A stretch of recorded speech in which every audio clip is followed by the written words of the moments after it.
नमस्कार मित्रांनो, स्वागत आहे तुमचं माझं यूट्यूब चॅनल सोनल रेसिपीजमध्ये. तर मी आलेली आहे माझ्या गावी दीपावलीसाठी. खरं तर मी सॅटर्डेलाच माझ्या गावी आलेली आणि हा व्हिडिओ देखील सॅटर्डेचाच आहे. तर हे आहे माझं छोटंसं गाव. आज जवळपास 2 महिन्यानंतर मी गावात आलेली, त्यामुळे खूप छान वाटत होतं. आपण शहरामध्ये कितीही चांगलं आयुष्य जगत असलो तरी आपल्या गावी आल्यानंतर, आपल्या घरी आल्यानंतरची जी फिलिंग असते ना, ती खूप वेगळी असते आणि खूप छान असते.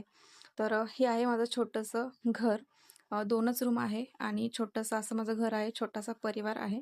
आणि आल्यानंतर लगेचच आम्ही जेवायला बसलेलो. तर जेवणामध्ये जे पितृभोजनाचे जे काही पदार्थ असतात ते सर्व माझ्या मम्मीने माझ्यासाठी बनवलेले. कारण ज्यावेळेस पितृभोजनाचं जेवण आमच्या घरी होतं त्यावेळेस मी मुंबईला होते, तर मला ते जेवायला भेटलेलं नाही.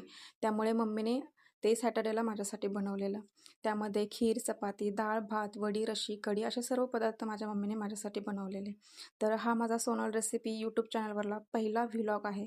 तर तुम्हाला हा व्लॉग कसा वाटला एकदा कमेंटमध्ये नक्की सांगा.